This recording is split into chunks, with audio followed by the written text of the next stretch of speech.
being a new day, what was it like practicing on Sunday yesterday? Very different. At first I kind of thought that playing a game the day before that a lot of guys would be tired, maybe a little bit lazy out there, but, guys were high energy, flying around. It was very exciting to see such a young team respond to having practice the very next day. Guys really took care of their bodies where, right after the game, people were in the cold tub, stretching, getting the massages on Sunday, and just really taking care of their bodies so they were ready to go. I was very impressed with that. Film study, how was that? Watching the review of the App State game. Right. Initial thoughts, coming off the field, I was pretty disappointed in how I thought that we played. As offensive line, we have such high standards this year, I feel like.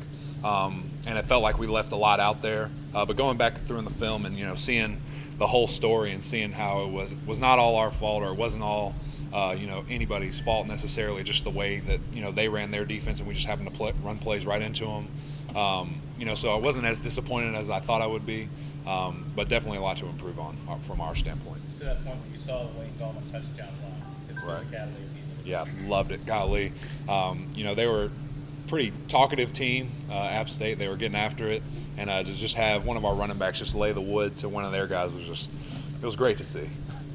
Did you realize that same player was the guy that had just previously taken? Yeah, so there was a little bit of extra. I think, we got a little talkative too when that happened.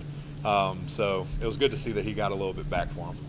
Were there any individual grades that were lower this week compared to last week? All of us were pretty lower than last week.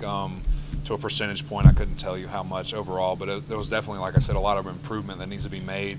The kind of communication errors that we had were similar to a first game, and we really didn't have that against Wofford. So I think that was our hiccup for the the season, to where that was probably one of the worst communications that we've had throughout camp, but we still scored 42 points. But things that are easily corrected, and we're going to take care of it. Why do you think the communication is all?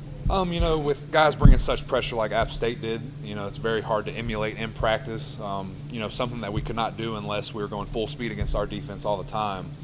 So until you actually have that happen to you in a game, I think it just took us a little bit while to pick it up to make the corrections that we needed to. So if I'm a defensive coordinator looking at that film, I'm seeing some vulnerability. Well, I hope that's what they think, because we're going to pick it up and do much better than we did. Is there a way to maybe explain more than just the communication about what was going on? Just like I said, it's a hard thing to practice, but once you get used to something like that, moving on a swivel, getting your head around different eyes, you're going to take care of business. What are you expecting going on the road to face a team that hasn't won a football game yet? Right. They still have the chance to win their first game. They're a great team. Personally, I think they should be 2-0. Overlooking Houston maybe a little bit, focusing on us, but they're a great defensive team, and when you're trapped in the corner, people are either going to stand up and fight harder, or they're just going to lay down. So I think a team that's so well coached is going to really step it up.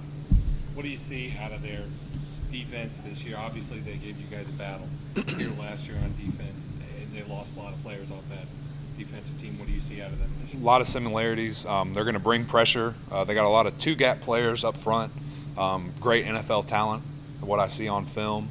And it's just going to be one of those headache games to where they're bringing people all from different angles and trying to get those weak points, and we're going to do our best to exploit that. Eric, do you worry that anybody on this team is going to say, Louisville's 0-2, and Right. we should be able to take care of them? Like I said, no, I think that we respect them very much. Their defense, they're well coached.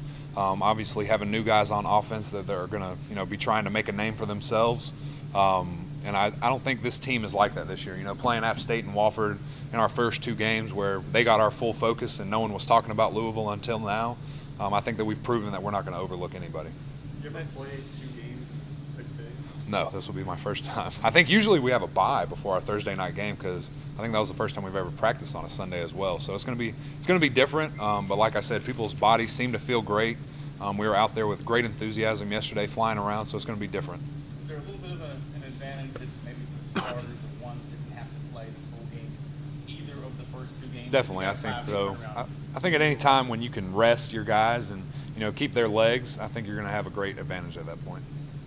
Talk about playing against that 3-4 scheme they're going to run. A little different linebackers, like you said earlier, Right. coming at different angles and coming from Right. different places to blitz pickups. Right. Well, we've had the great advantage of going against 2 of those in the first 2 weeks. So it's been great preparation for this moment.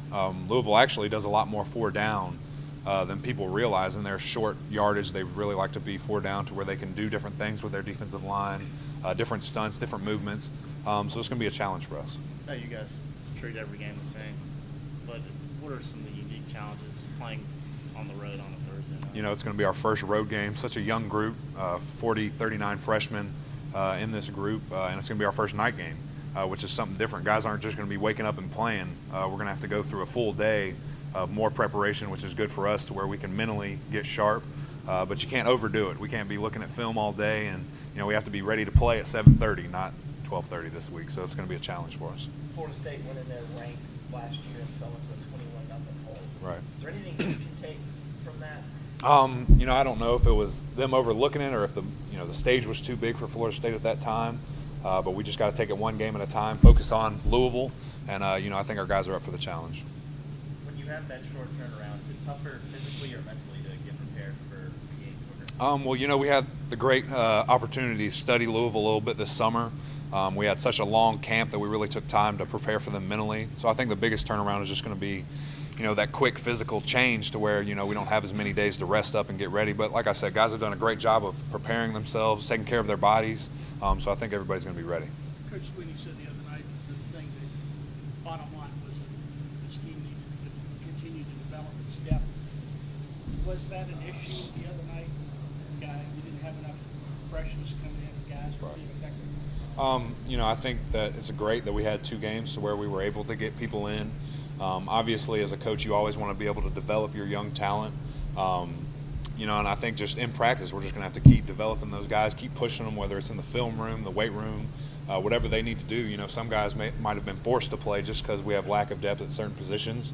And, you know, they're doing a great job, though. The coaches are pushing them where they need to push them and, you know, laying off when they need to. What do you see out of Rankins, 98? You know, he's a dominant player, probably their best defensive player.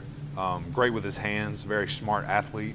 But like I said, we're just up for the challenge. They do a lot of 2-gapping, so when we double team them, we're going to have to make sure we get a lot of movement. What do you tell guys like Mitch and Jake going into this environment, their first time under the lights in a hostile environment? Right. You know, you just got to tell them to stay calm, cool, and collect. You know, those guys are going to be jacked up to play. Like I said, their first night game in a great environment like Louisville. You know, their vans are going to be bringing it. They traveled very well to Clemson last year, so we can only imagine the excitement and enthusiasm that they're going to have. But, you know, our goal as offense is to make sure that stadium's very quiet by the end of the game. Traditional football thinking says you run behind the right side of the line, pass protectors are on the left. Right. Wayne Gallman said he's more comfortable running behind you and Mitch. How does that make you feel to know you guys are trusted with both of those facets? Right. You know, it makes you feel good as an offensive lineman when, you know, running backs want to run behind you. You know, I think that, you know, Wayne just kind of favors that side. I don't know if he likes running better that way, if he can't see out of his right eye as good. But, you know, Wayne does a great job wherever he's running, and, you know, he makes us look very good. The 3 sacks allowed, is that something that's correctable or You know, the first one that I can remember was me and Jay kind of messed up on a communication-wise, so that's very easy to correct. The second one was on a designed run to where I don't remember if a wide receiver had a brain slip to where he forgot a different route. And I can't remember, did he run out of bounds or something short? The third one.